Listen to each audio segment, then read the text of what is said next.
So I'm going to talk you through the tracking and stick steer, because I had to even look a video up myself on how all this worked. It is fairly complicated, but there are some real interesting fun things you can do with it. So essentially, you want to get it into stick steer mode. You press this button here and you get a little green light on the dash, which you can deactivate at any time. Gets rid of the button, fires up again.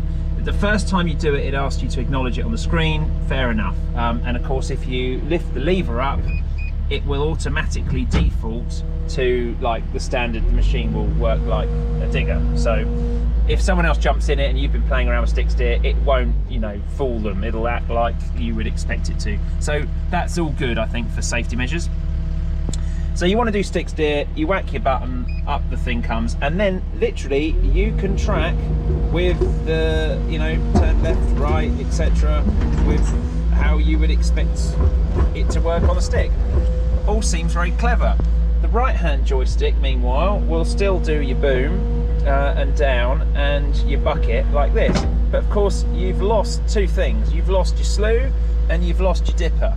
Now, they've thought of this. So this roller here on the top here then suddenly becomes your slew.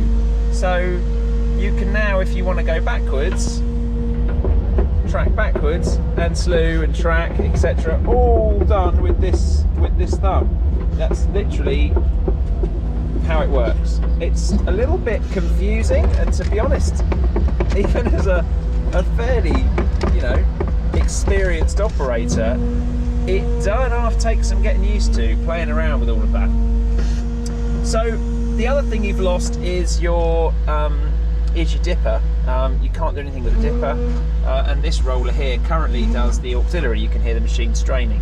If you press the button, and there's a button on the back of the joystick here, that then switches it to doing the boom, or the dipper rather, which is quite clever. So I can now lift my boom up, boom down, dipper out, and do my bucket, all with, I mean, God, how it would be hard to grade like this. You can though, look, I probably could do it, all with the one joystick. So if you're one-handed, you could technically drive this machine, and I don't know, do whatever you need to do, eat pasties or whatever, with the other hand. It's doable.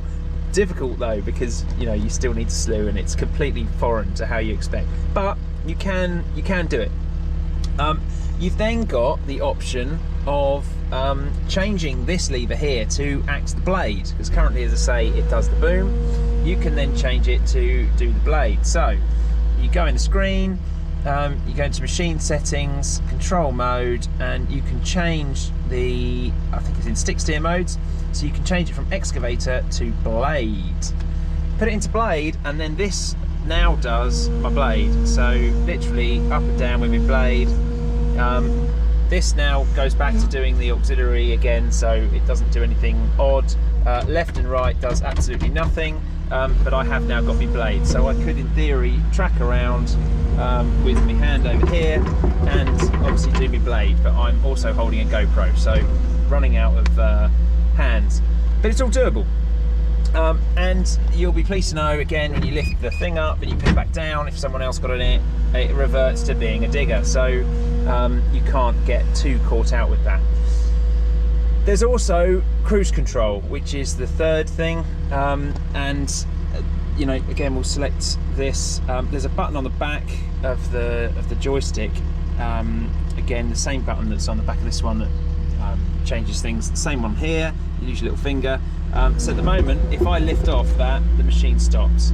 But if we're looking to do a bit of cruising, let's say we're trying to drive around the site, you can press the button, and now, look, hands free, the machine will stay. I can swing left, I can swing right, but it will still keep going at the same speed. And I can also slew, and it'll keep doing the same speed. So fairly clever. Obviously you can do that in fast track, and I think for tracking around the site it's quite handy. If you want to stop, just pull back on the stick and it will stop you. And then if you can do it in reverse as well, so you can literally set it to reverse, which is really weird. It really is weird. But yeah, plenty of fun to be had with that. Do I find it useful? Again, I think for tracking around site, I think it's really handy because you don't have to use your pedals and you know, you're jonking about and stuff, trying to hold your feet on the pedals, particularly when you're going in reverse. It does burn your calves a bit. Would I use it like for here, tracking this in? Maybe I could, but to be honest, it's not a very big stretch and I'm pretty competent with my feet. That's how I'm used to using a machine, so I guess I would always default to how I know best I can operate, because I can still operate all the excavator functions and track around with my feet. If you weren't quite so experienced, maybe this would be useful for you. Or if you had an awful lot of blading out of material or something, I could kind of see it would be a little bit more convenient, more comfortable to not use your feet to track, you know, let's say for an hour of pushing, you know, blading out topsoil or whatever. You could do it with the sticks and fairly comfortably. But really for me, it's a bit, I don't know, it's a bit of a gimmick, I guess, in a way, because I'd use it for tracking about site, cruise control, great for that, but flipping dippers to rollers and things to blades to levers, and then you lose this. For me, it's just a little bit too confusing because I already know what I can do with my feet anyway. So that's my gut feeling on it. It wouldn't make me buy the machine, let's put it that way. It's not revolutionary enough to warrant that, but it's a cool, funky, quirky feature, and it'll be interesting to see what this kind of technology, the electric proportional controls, and as machines get more technologically advanced, where they go with it. And maybe we will end up with some features in the future on whoever, you know, goes there, you know, that actually really do help us, and we think, God, I've done without that for so long, you know, having that on the button or things. You know, I've always wanted the wiper on the button personally, so I could just flip the button and the wiper will kick in, you know, for one pass. I always thought that would be good. It wouldn't be impossible to wire that in as this currently stands, or set it like that. It would need that in the software. That would always be something I would see as useful.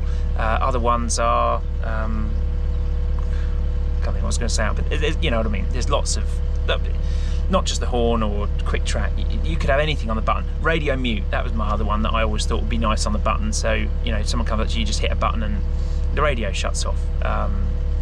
Yeah, anyway, a bit like the DC2 system in my Encon, it's all there to be programmed, isn't it? So you know, you can have continuous hydraulic flow and stuff, which I think this machine has anyway. All of that can be programmed in. So stick steer for me, bit of a gimmick, quite cool, funky, but it wouldn't sway me for buying the machine personally.